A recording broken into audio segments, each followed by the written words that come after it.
Olá pessoal, bem-vindos a mais uma aula do canal ABC da Química. Eu sou o professor Wagner Lopes. Se você ainda não é inscrito no canal ABC da Química, por favor, vai lá, inscreva-se, nos ajude a chegar aos 1000 inscritos.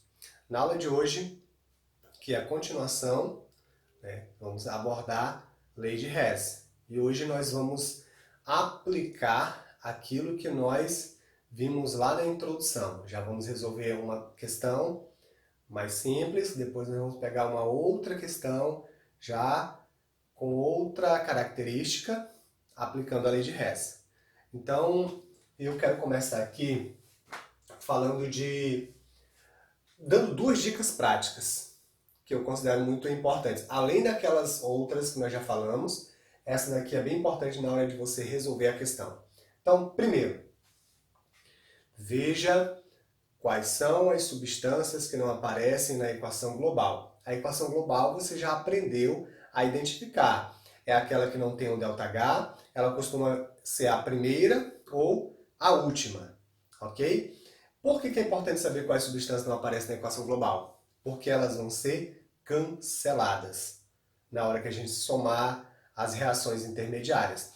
Outra dica importante é: preste atenção nos coeficientes estequiométricos da equação balanceada, porque eu já te falei que a reação global, ela é a tua bússola, ela é o teu coração, ela é o teu mapa, que vai te dizer, vai te orientar para você saber quais ações você precisa tomar. Se você precisa inverter uma ou mais equações, se você precisa multiplicar a equação e o ΔH por um determinado número, ou quem sabe até mesmo dividir os coeficientes e o ΔH daquela equação por um determinado número, tudo isso quem vai nos dizer é a equação, a equação global, beleza? Então, gente, aqui nós temos a questão de número 26. Ela começa aí com duas reações intermediárias e seus respectivos ΔH.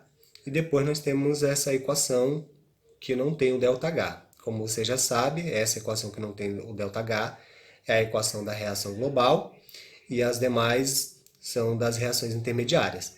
Agora nós vamos ao quadro para ver como resolve essa questão aplicando a lei de Hess. Ok. Aqui nós temos a questão de número 26. Você veja que para cada substância eu coloquei uma cor diferente, beleza? Nós já identificamos que essa última equação é a reação global e vamos aplicar a primeira dica que eu falei. Você vai observar a equação global e vai verificar qual substância não aparece na equação global. E se você observou com atenção, você vai ver que a substância que não está presente na equação global é o NO2. Então, o NO2 não está em equação global. O que significa? Significa que essa equação vai ser cancelada. Você vai ter aí o NO2 em lugares diferentes, um reagente ou no produto, na mesma quantidade, e vai ser cancelado.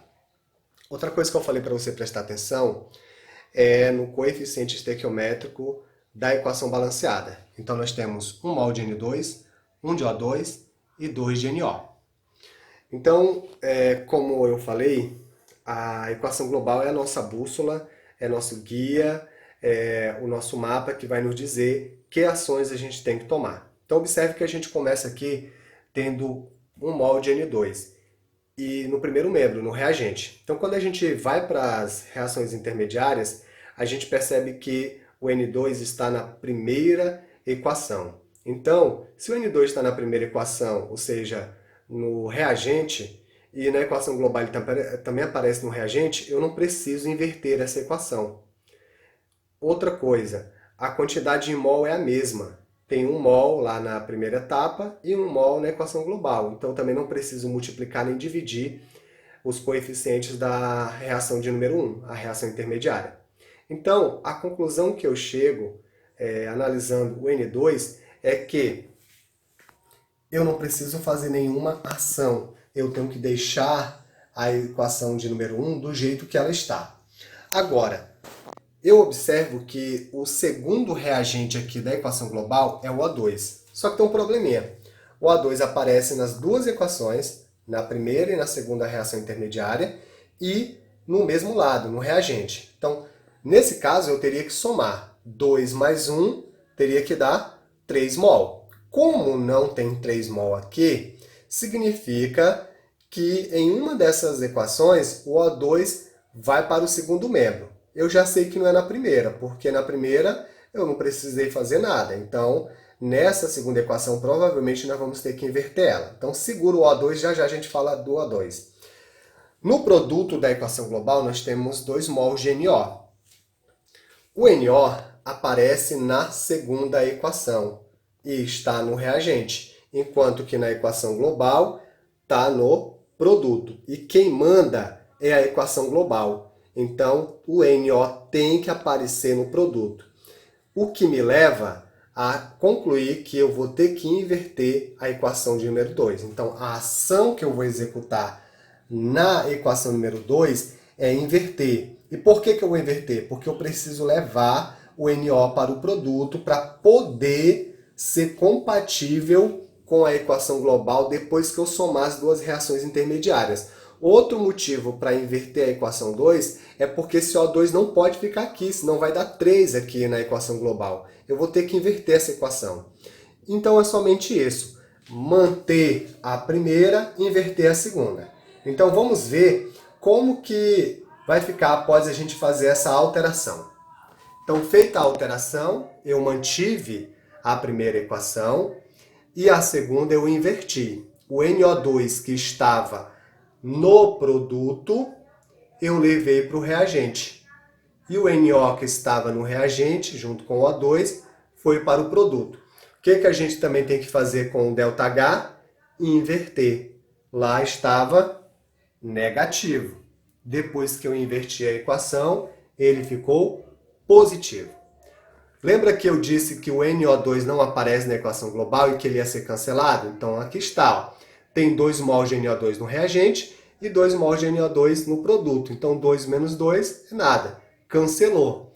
Perceba que você tem 2 mols de gás oxigênio no reagente e você tem 1 mol no produto. Então 2 menos 1 sobra 1 no lado do reagente. Para você que não entendeu, eu fiz um esqueminha aqui.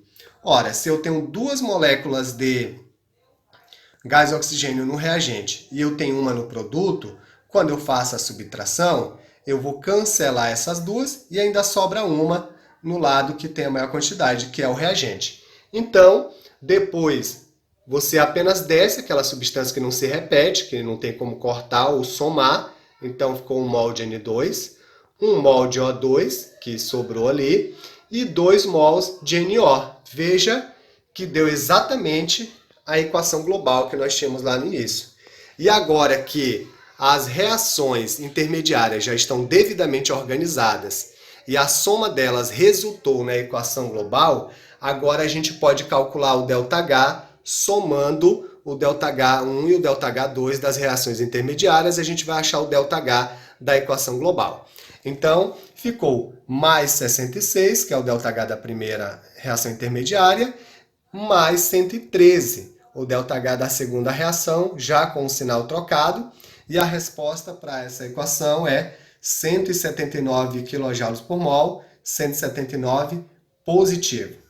Essa foi a segunda aula de termoquímica, trabalhando a lei de Hess, e aqui nós fizemos a resolução de uma questão envolvendo a lei de Hess, uma questão mais simples, apenas com 2 etapas, em que eu precisei apenas inverter uma das equações. Muito obrigado, até a nossa próxima aula.